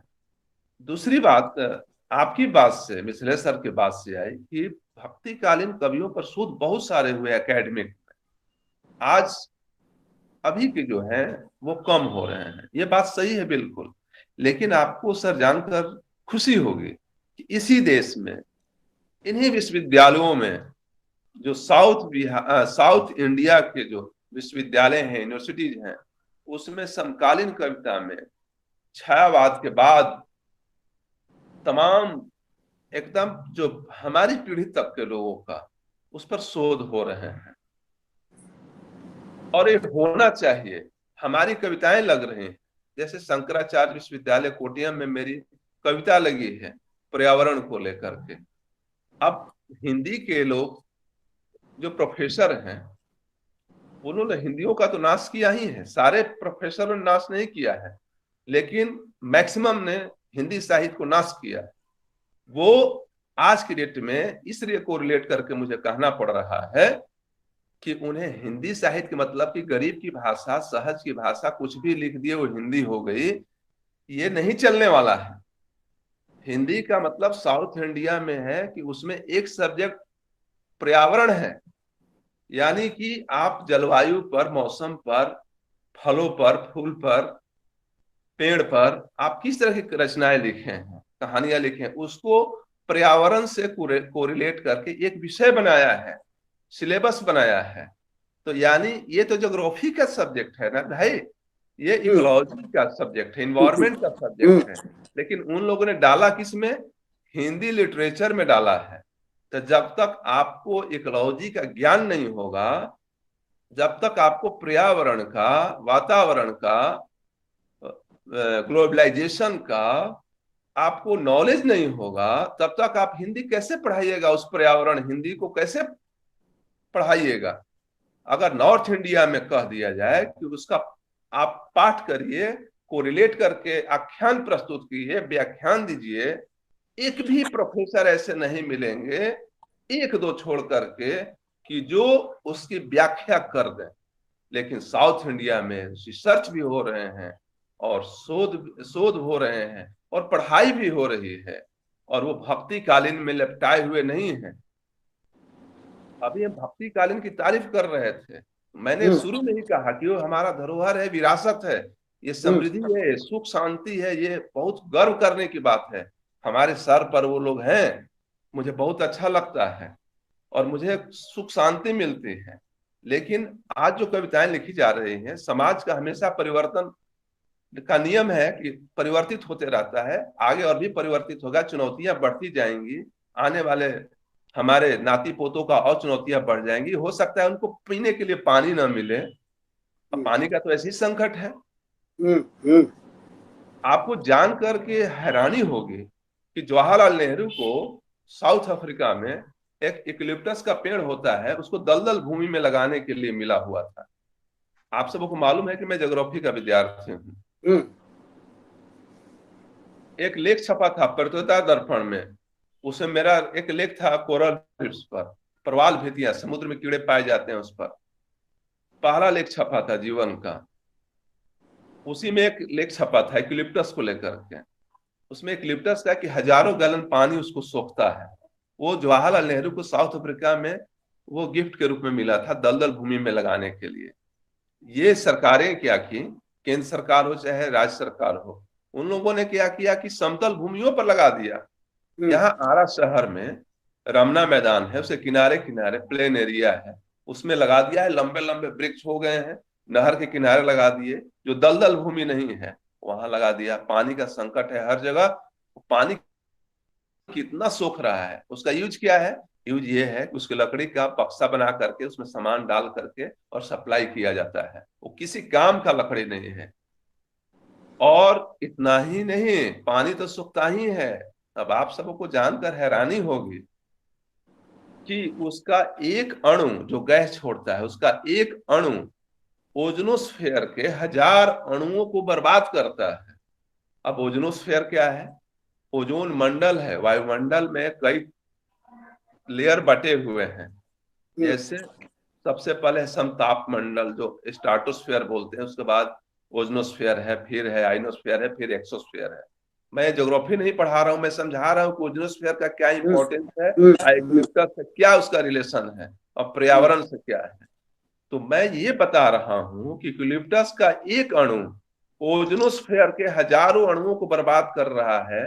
और ओजोनोस्फेयर माने ओजोन मंडल को रहना बहुत जरूरी है पृथ्वी के लिए। क्यों? क्योंकि अल्ट्रा वायलेट रे, परावैंगनिक किरणें जब क्रॉस कर जाएंगे पृथ्वी पर तो जलकर पूरा पृथ्वी राख हो जाएगी। अल्ट्रा वायलेट रे इतना खतरनाक है। आसमान से 3 तरह की मुख्तर रे निकलती हैं, परावैंगनिक किरणें, कॉस्मिक किरणें और इंफ्रा किरणें। तो अल्ट्रा वायलेट रे ओजोन मंडल उसको रोकता है, छाता का समान रोकता है, छाया देता है, उसको रोक कर ऊपर भेज देता है, पृथ्वी पर नहीं आने देता है। यूकलिप्टस का एक अणु उसको बर्बाद कर रहा है। आप समझिए कि वन विभाग यहीं पर है और यहीं पर ये पेड़ लगाए जा रहे हैं। क्या ये अव्यवस्था का आलम नहीं है? बसपा का एक सांसद, मैं एक दिन टीवी पर लोकसभा का सुन रहा था, रितेश पांडे, ऑक्सफोर्ड यूनिवर्सिटी के यहाँ के हैं, अभी हैं अंबेडकर नगर के पार्लियामेंट हैं। उन्होंने प्रश्न खड़ा किया, मुझे बहुत खुशी हुई और उस पार्लियामेंट से हमारी बातचीत हुई रितेश पांडे से, मैंने उनको बधाई दी। लेकिन वो संज्ञान में लिया गया कि नहीं लिया गया, उसका इम्प्लीमेंटेशन हो रहा है कि नहीं हो रहा है, मैं नहीं बता सकता, लेकिन वो आदमी लिया है।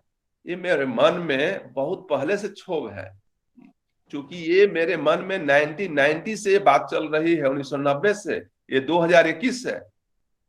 और उसको कविता से जोड़कर आप देखें तो हमारी संवेदना तो कहीं ना कहीं आहत हो रही है। तब तो मैं ये बात कह रहा हूं। और वो साउथ इंडिया में वो किताबें लग रही हैं, वो कविताएं लग रही हैं। तो इस चीजों को जानने के लिए हिंदी साहित्य के अध्यापकों को पर्यावरण के बारे में पढ़ना होगा। क्या नहीं पढ़ना होगा?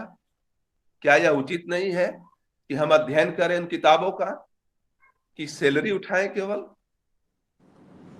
राजेंद्र यादव हमेशा बोलते रहते थे, संदर्भ देने के लिए मैंने बात की।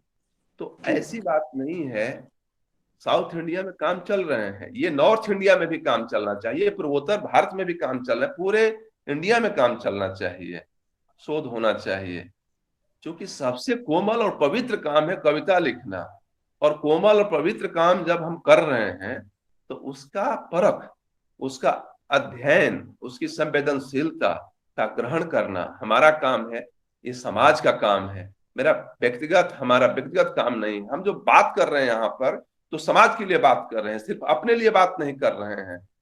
हम दुनिया के लिए बात कर रहे हैं।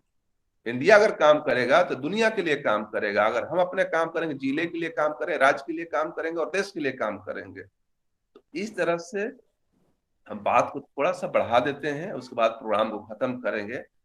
क्या ऐसी स्थिति में हम जी पा रहे हैं भरत प्रसाद जी, जो कि वर्तमान स्थिति शोध को लेकर के है? और क्या हिंदी साहित्य के अध्यापक पर्यावरण दर्शन और समाज विज्ञान किताबें पढ़ते हैं या उससे कोरिलेट करते हैं हिंदी साहित्य को? ये दो सवाल इसमें निकल के आ रहे हैं। एक तो विश्वविद्यालयों में प्रोफेसर को लेकर के बहुत सारी हलचल मची रहती है। आज थोड़ा इस मुद्दे पर कहना चाहते हैं। दरअसल प्रोफेसर कोई समस्या नहीं है, प्रोफेसर हो जाना कोई समस्या नहीं है। आप देखेंगे हिंदी साहित्य में केदारनाथ सिंह उदाहरण है, नामवर सिंह उदाहरण है, मैनेजर पांडे भी वर्तमान में मौजूद हैं, जीवित हैं। इसके अलावा रामविलास शर्मा भी विश्वविद्यालय के शिक्षक रहे, स्वयं मुक्तिबोध राजनाथ गांव के कॉलेज में अंतिम समय में शिक्षक रहे। एक बड़ी लंबी और समृद्ध परंपरा है जहां पर विश्वविद्यालयों और कॉलेज के शिक्षकों ने हिंदी साहित्य को बड़ा मजबूत आधार दिया है। इसलिए मैं इस पर यह मानने को तैयार नहीं हूं कि प्रोफेसर होने से वास्तव में कोई मूलभूत समस्या खड़ी हो रही है। ये जरूर है कि प्रोफेसर होना भी कहीं न कहीं एक कमजोरी बन जाता है, खास तौर पर सृजन के मामले में। क्यों? क्योंकि वे अपने को ज्ञान का अधिकारी मान लेते हैं, वे अपने आप को शिक्षा का जो है एक दरोगा मान लेते हैं, वे साहित्य का भी दरोगा मान लेते हैं। जब ये कहीं न कहीं एकाधिकार का भाव जब शिक्षकों में, चाहे वो यूनिवर्सिटी के हों, चाहे कॉलेज के हों या कहीं के भी शिक्षक हों, मैं सवाल ये नहीं कि वो यूनिवर्सिटी के हैं, कॉलेज के हैं या किसी भी स्तर के शिक्षक हैं, जब भी एकाधिकार का भाव आएगा तो कहीं न कहीं ये समस्या सब जगह खड़ी होने वाली है। और ये जो कविता है, ये कविता सबसे नाजुक विधा होती है। मतलब कविता एक तरह से ममता की तरह होती है। जैसे माँ की ममता होती है, वैसे साहित्य की विधा में कविता होती है। तो इसलिए इसके साथ बड़े अदब से, बड़ी सलाहियत से, बड़ी नरमी से, बड़े भले मनुष्य के साथ पेश आना होता है। तो इसलिए यह एक मेरे मन में बात थी जो कहना चाहते थे। इसीलिए आप देखेंगे कि हिंदी कविता में खास तौर पर कॉलेज और शिक्षकों की दुनिया से कवि बहुत कम निकल करके आए। बड़े कवि जिसको कहा जाता है, महत्वपूर्ण कवि कहा जाता है, मानक कवि कहा जाता है, वे प्राय शिक्षा के बाहर के अधिक रहे। जो शिक्षा जगत से उनके ताल्लुकात कम थे, वे अधिक बड़े महत्वपूर्ण कवि हुए, क्योंकि वो जीवन जीने वाले लोग थे, क्योंकि जीवन का साक्षात्कार करते थे। इसलिए वो जो है काफी महत्वपूर्ण बन करके हमारे सामने दिखाई पड़ते हैं। अब जो ये प्रकृति का मुद्दा है अरुण जी, विचार कर लीजिए, जब हमारे सामने प्रकृति अधिक आग के साथ खड़ी हो रही है या प्रकृति को जानने, प्रकृति के बारे में किताबों का अध्ययन करने, पर्यावरण की अधिक से अधिक जानकारी करने के लिए हम आग्रह कर रहे हैं, तो सबसे ज्यादा संकट लगातार प्रकृति पर ही गहराता चला जा रहा है। ऐसा क्यों हो रहा है? क्योंकि हम जो है प्रकृति में जाने के बजाय प्रकृति को कागज पर उतारने में ज्यादा हम लग गए। मतलब ये है कि हम एक पेड़ लगाते नहीं हैं, लेकिन पेड़ पर कविता लिखने के लिए 24 घंटे तत्पर रहते हैं। हम जो है कहीं खेत में कभी पाँव नहीं देना चाहते हैं और खेती बाड़ी करने वालों के बारे में लिखने के लिए तुरंत तत्पर हो जाते हैं।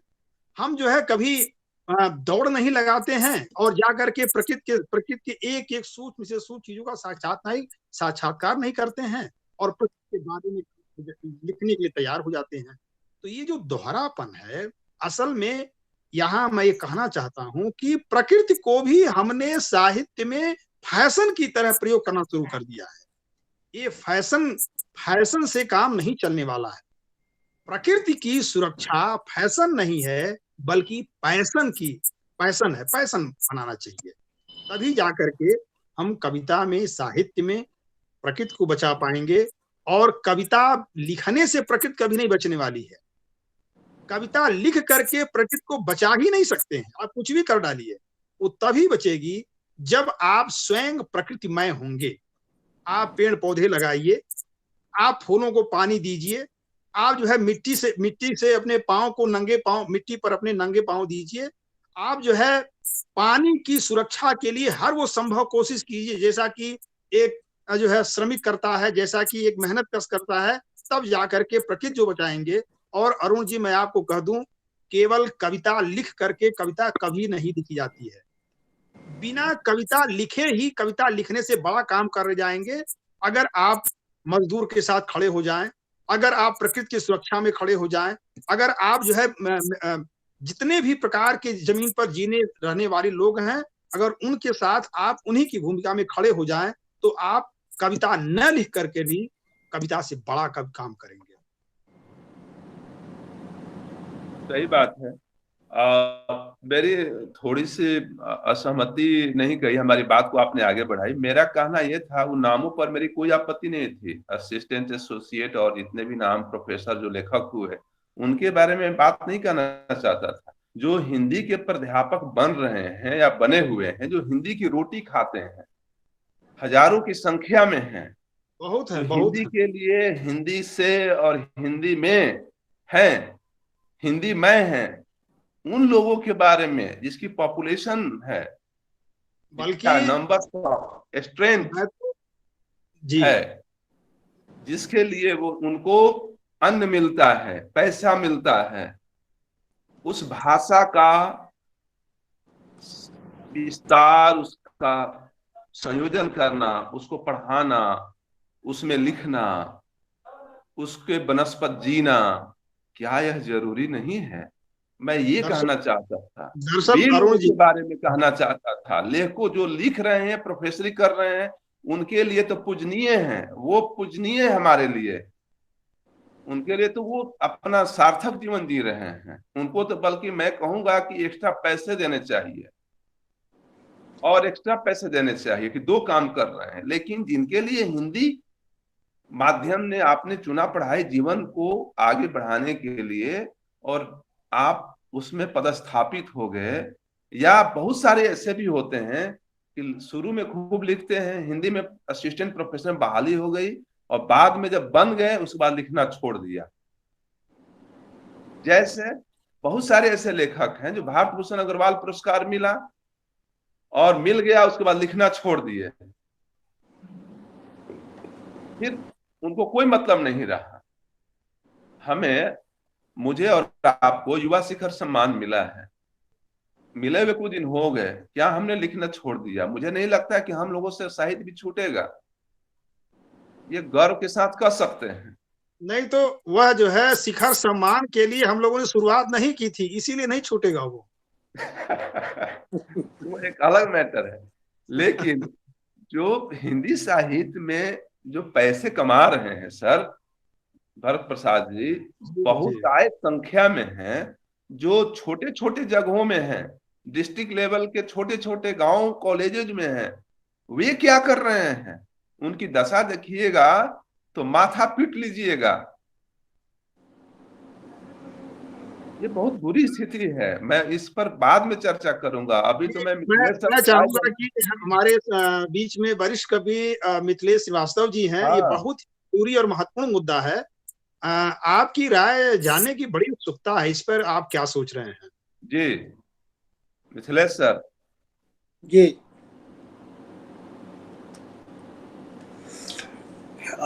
देखिए, मैं इसमें एक छोटा सा अनुभव आपको बताता हूँ। 2-3 मुद्दे इस सवाल से जुड़ गए हैं।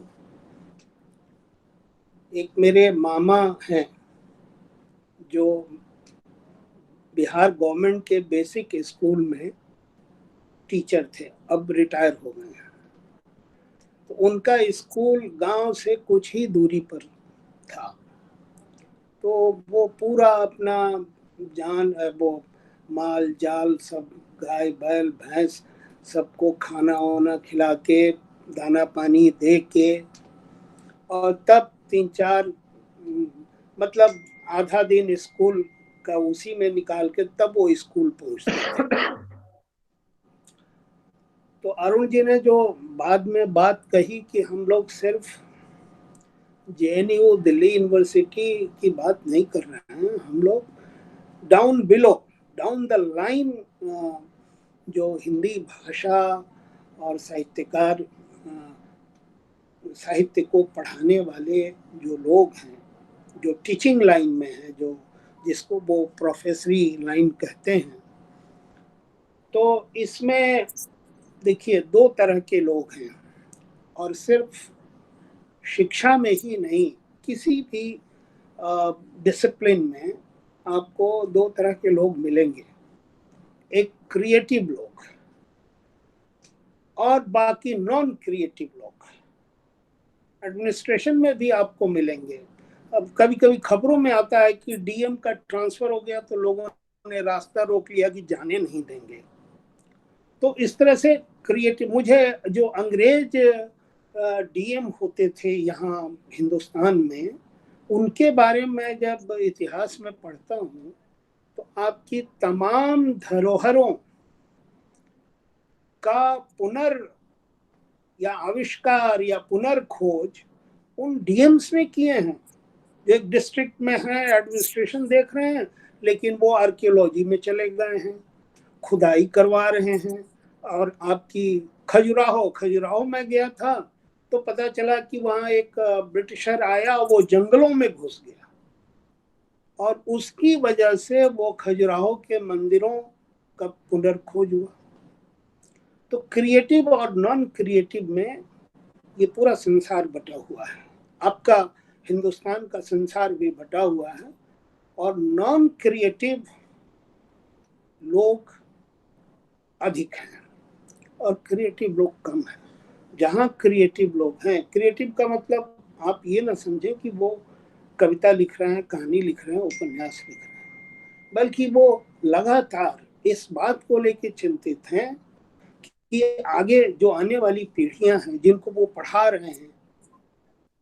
मैं बीच में अभी वक्तव्य अपना रोक के एक सलाह दे रहा हूँ कि अंत में हम लोग एक एक कविता पढ़ेंगे और तब खत्म होगा, तो एक एक कविता आप लोग ढूंढ लीजिए। तो वो लोग क्रिएटिव इस अर्थ में भी हैं कि कैसे हम अपने छात्रों को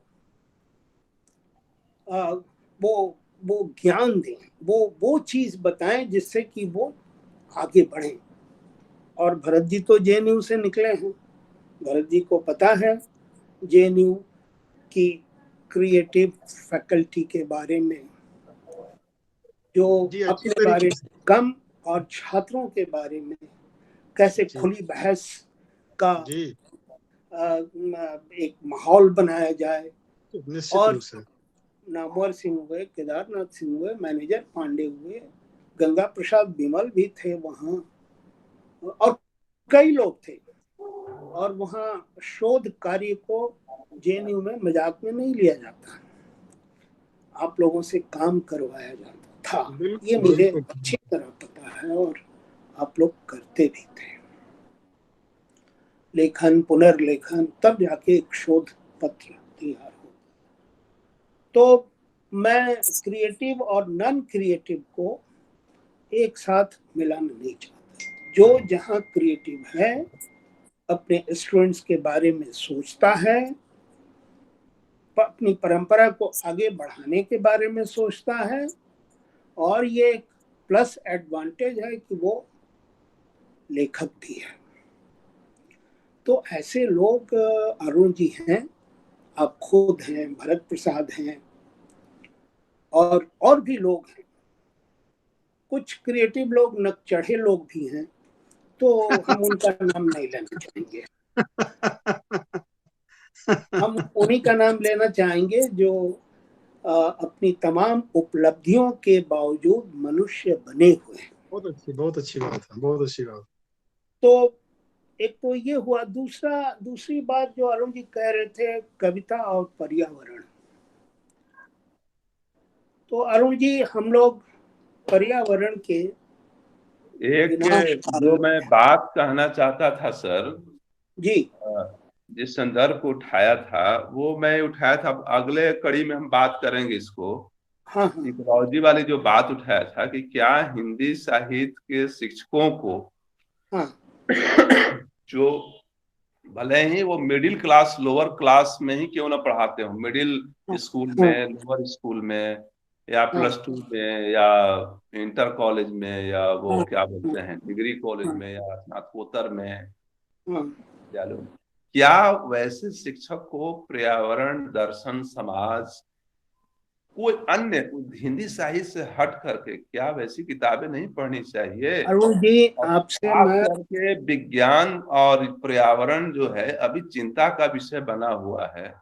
उसे जब साउथ इंडिया में मैंने जिक्र किया कि एक हिंदी में पर्यावरण को लेकर एक विषय बनाया गया है, उससे रिलेटेड कविता, कहानी या वो जितने भी उपन्यास और संस्मरण है उसमें एक विषय के रूप में डाला गया है, एक नए ढंग से वो सिलेबस में डाला गया है। बिल्कुल अरुण जी, साथ है वो तो हाँ हिंदी अरुण जी, साहित्य की चीजों को आप पढ़िए। बिल्कुल यहाँ मैं ठीक सेंट्रलाइज करना नहीं, चाहता आप बिल्कुल ठीक कह रहे हैं और इसमें कोई असहमति नहीं है। आपको अपना व्यक्तित्व भी इंटीग्रेटेड रूप में विकसित करना है और अपने छात्रों के व्यक्तित्व को भी इसी तरह से इंटीग्रेटेड वे में विकसित करने की कोशिश करनी है। कविता और पर्यावरण अलग अलग चीजें नहीं हैं। तुलसीदास में आप जाएं तो देखें कितना पर्यावरण है, लेकिन हम लोगों ने कंपार्टमेंटलाइज किया है। जैसे मेडिकल में कंपार्टमेंटलाइजेशन है कि आपके दांत का डॉक्टर आंख नहीं देखेगा, आंख का डॉक्टर आपका ब्लड के बारे में नहीं बताएगा, हार्ट के बारे में नहीं बताएगा। तो ये कंपार्टमेंटलाइजेशन यूनिवर्सिटी लेवल पर भी हुआ है। तो हिंदी भाषा और साहित्य का मतलब यही लगाया गया है कि हिंदी में जो क्रिएटिव लिटरेचर है उसकी बात करें, भाषा की बात करें, बाकी चीज़ों को छोड़ दें। इतिहास वालों के लिए पर्यावरण। तो आपकी बात से पूरी तरह से सहमति है। हमें कई पौधों को जो हम बचपन में पहचानते थे अब नहीं पहचानते। एक दिन हम लोग, मैं और आलोक धनवा, दिल्ली के मंडी हाउस में घूम रहे थे। अचानक आलोक धनवा तेज सांस लेने लगे। मैंने पूछा क्या हो गया आपको? कहा कि मिथिलेश, मैं हवा में मिट्टी सूंघ रहा हूँ, कुछ आंधी आने वाली है। और थोड़ी देर बाद आंधी आ गई। तो आप तो जानते हैं गांवों में तो लोग हवा को सूंघ के और बता देते हैं कि कब बारिश होगी, कब फसल पकेगी, कब गर्मी बढ़ेगी, कहाँ कुआं खोदे कि पानी निकल आए। यह सब तो तजुर्बे पर ही हो रहा था। हम लोग उस तजुर्बे से काटे जा रहे हैं। तो जब हम काट दिए जाएंगे तो कविता में चीजें कहाँ से आएंगी? कविता में आपके डीप एक्सपीरियंस ही कविता में रूपांतरित, ट्रांसफॉर्म हो पाता है। जब आपका संबंध ही नहीं है पेड़ पौधों से तो कविता में वो चीज आप कहाँ से लाएंगे? ये तो बहुत साफ है। और अब तो शहरों में क्या, गांव में भी जो गांव में, अब मैं गांव जाता हूँ तो वो अंधेरे अब कहीं नहीं दिखाई देते हैं। जो बचपन में अंधेरे दिखाई देते थे, जहाँ लोग कहते थे कि यहाँ भूत आता है, उधर मत जाइएगा, वो सारी झाड़ियाँ काट दी गई, जो बड़े बड़े पेड़ थे काट दिए गए। अब वो सारी चीजें खत्म हो गई, कहीं डर है ही नहीं। तो जो चीजें नहीं हैं उनको कविता में लाने के लिए तो भरत जी एक कविता सुनाइए। मिथिलेश सर की आग्रह है कि कविता, छोटी छोटी कविता सुनाकर, क्योंकि बैटरी भी डाउन हो रहा है, 44% है मोबाइल का। कविता में अवश्य सुनाऊंगा। जब मिथिलेश जी प्रकृति पर बात कर रहे थे, हाँ। तो विवेकानंद एक जगह कहते हैं इस संदर्भ में, बड़ी अच्छी बात कही उन्होंने, कि जहां जनसंख्या अधिक होती है वहां मानसिक शक्ति का ह्रास होता है, और जहां प्रकृति समृद्ध होती है वहां मानसिक शक्ति प्रबल हो जाती है। शायद प्रकृति मनुष्यता के मनोविज्ञान का निर्माण करने के लिए अनिवार्य है। मनुष्य का नहीं, मनुष्यता के मनोविज्ञान का निर्माण करने के लिए प्रकृति अनिवार्य है अरुण जी। ये बात मेरे मन में जरूर आ रही थी, सोचा कि अलग से मैं कह दूं। बहुत सुंदर, बहुत अच्छा। एक छोटी आज छोटी कविताएं सुनाओ। मेरे सामने सुमन सिंह जी के द्वारा संपादित बड़ी ही महत्वपूर्ण पुस्तक है, जिसका जिक्र शुरू में ही अरुण जी ने किया है, सदा नीरा है प्यार। और इतनी समृद्ध किताब हाथ में लेते हुए प्रेम से मन भर जा रहा है, और इसीलिए मैं एक प्रेम परक कविता मैं सुनाना चाहता हूं जो इसमें है।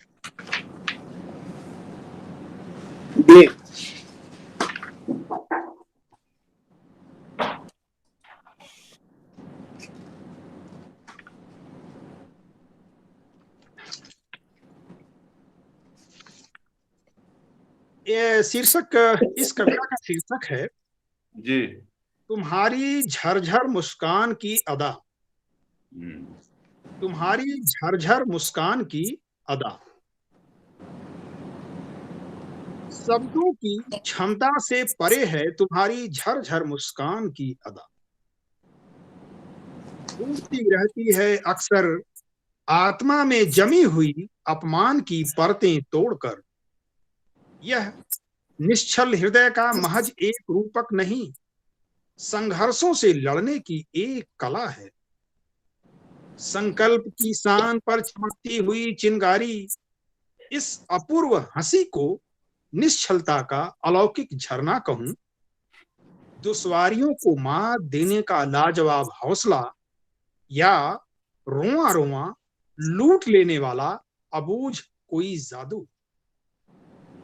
दिल की दूरियों को अर्थहीन कर देने वाली तुम्हारी हंसी, कच्चे फल की अमलोस मिठास है। निराशा की अचूक दवा जैसी, निराशा की अचूक दवा जैसी, कौन अंधा कहता है पसीने में सुगंध नहीं होती। कौन अंधा कहता है पसीने में सुगंध नहीं होती। परिश्रम की चमक में सोनापन नहीं होता। कस्तूरी की गंध पसीने में नहाई एक औरत के हृदय से अधिक आकर्षक होती है। कौन कहता है, कौन अंधा कहता है। बस इसी कविता के साथ मैं चाहूंगा कि हमारे अन्य कवि जो उपस्थित हैं, अरुण भाई और बड़े भाई मिथिलेश जी, वे अपनी कविताएं सुना करके हमें आज समृद्ध करें। हाँ, मिथिलेश सर सुनाइए। हाँ, अच्छा देखिए, मैं एक कमर्शियल ब्रेक भी लेता हूँ। ये मेरी किताब है, अभी अभी बधाई बधाई आपको। औरत ही रोती है पहले। सर शीर्षक बहुत अच्छा, इस शीर्षक के लिए पहले बधाई मैं देता हूँ आपको। शुक्रिया। मैं भी बधाई देता हूँ। ये अमेज़न पर उपलब्ध है। इस कोरोना काल में तो बड़ा मुश्किल हो रहा है, कैसे किसको भेजा जाए। और बीच में लाइए, बीच में। हाँ ठीक है, अब ठीक है, बहुत अच्छा। जल्दी किताब उपलब्ध कराइए। ठीक है, बहुत सुंदर। तो मैं इसी से एक कविता पढ़ता हूँ। मंच खाली नहीं है प्यारे कवि, मंच अभी खाली नहीं है मेरे प्यारे कवि। मंच कभी खाली होगा नहीं मेरे प्यारे कवि। मंजन से दांत चमका के आए हो, गलफ्तार कुर्ते के सलवटों को हाथ फेर फेर कर तहदार बनाए रखे हो। जूते के तमगों को कस कस के बांध कर आए हो। जुल्फ तो तेरे ऐसे कि आह निकल जाए कितनों की। कुर्ते जूते जुल्फ में उलझ के रह गए हो प्यारे कवि। कैसे देख पाओगे, कैसे देख पाओगे समय के इस अंधेरे को। कैसे संभाल पाओगे इतनी चीख पुकारों को। यह जमीन अटी पड़ी है इतने जुल्फिकारों से, जालिम हाकिमों से, वायदा फरामोशों से, ठगों से, सपनों के सौदागरों से, लाल गुलाबी गालों वाले प्यारे कवि, कभी भूखे पेट सोकर तो देखो। बहुत अच्छा। बहुत अच्छा। कुर्ते जूते जुल्फों वाले प्यारे कवि, कभी बीपीएल कार्ड पर सस्ते सड़े अनाज लेकर खाकर तो देखो। कभी सर्द रातों में आसमान के नीचे रहकर तो देखो। प्यारे कवि, तुम तो यही कहोगे कविता लिखने के लिए कवि को रैन बसेरों में रहने के लिए बाध्य नहीं किया जाना चाहिए। धन्यवाद अरुण जी, भरत जी।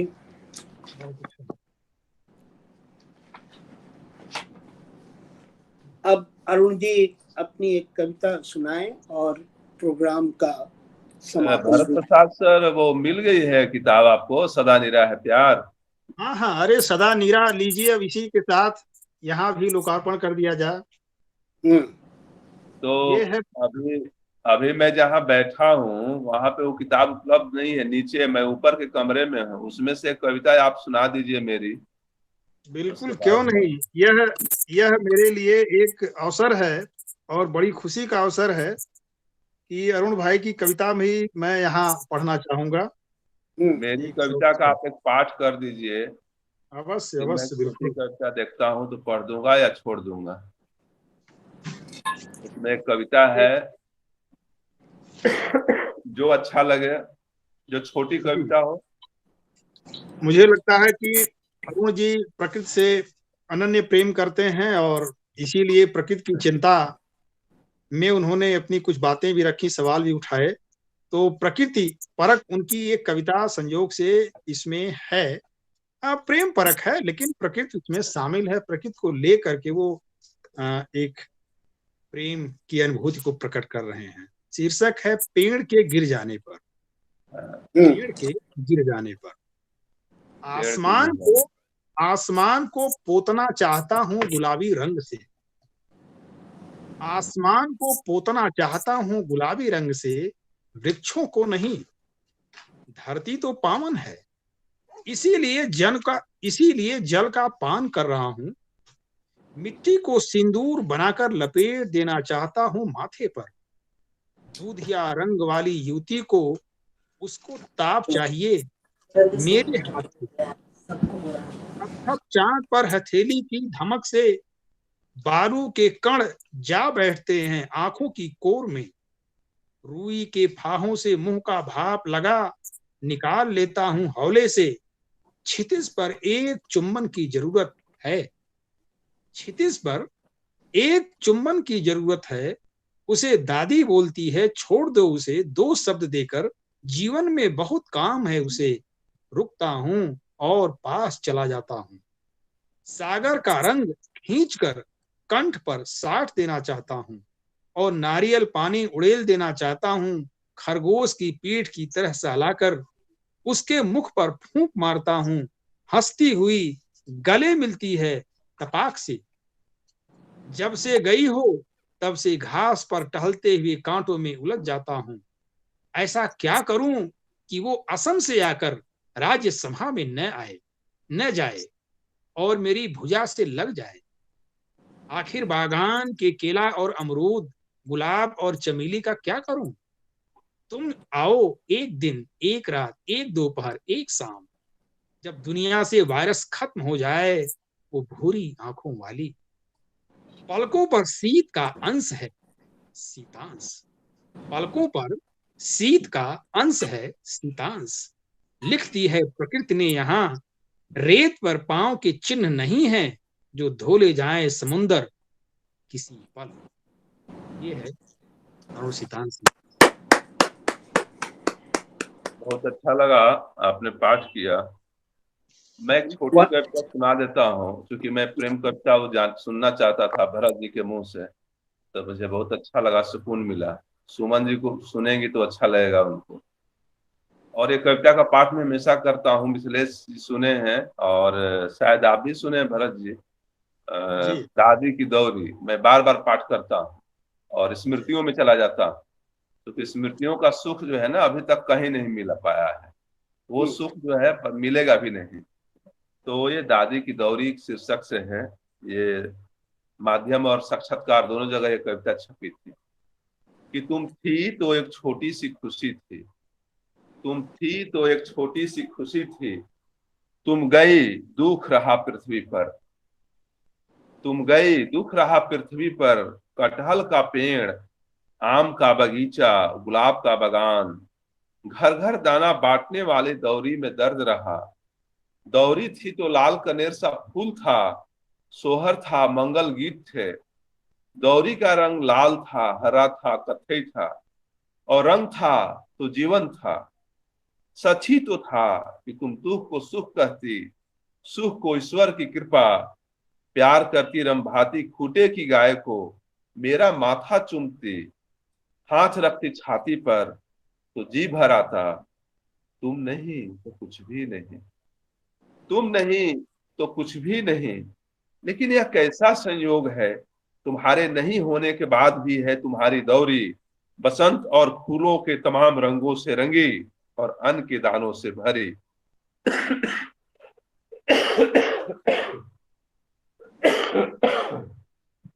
यही कविता थी। ये समय। खांसी आ जा रही जी समय। अब सर मिथिलेश श्रीवास्तव जी, मैं आपसे निवेदन करूंगा कि आज का कार्यक्रम अब समापन की ओर आगे बढ़ाएं, समाप्ति की घोषणा करें, क्योंकि मिथिलेश पर्याप्त जी, समय हो चुका है। लिखावट मंच के आप संयोजक हैं, इसलिए धन्यवाद कर दीजिए आप और इसका समापन की घोषणा करें, आपसे आग्रह है। ठीक है अरुण जी, आज हम लोगों ने कविता पर एक अच्छी बातचीत की।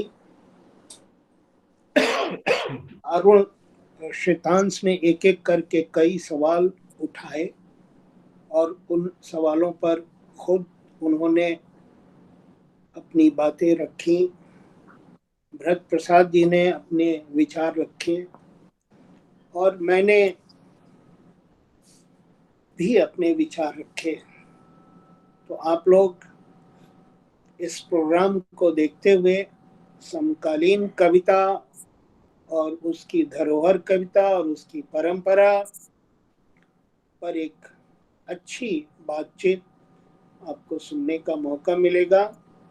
इसमें भरत प्रसाद जी ने हिस्सा लिया, अरुण श्वेतांश ने हिस्सा लिया। आप दोनों का लिखावट की ओर से मैं धन्यवाद करता हूं और इस विषय पर हम लोग और सुनियोजित ढंग से चर्चा जारी रखेंगे और जैसे आप लोग कहेंगे अगला प्रोग्राम हम लोग तय करेंगे। थोड़ी हम लोगों की खांसी वांसी बुखार भी ठीक हो जाए। तो मैं आप सबको धन्यवाद देता हूं और प्रोग्राम को यहीं अंत करता हूं।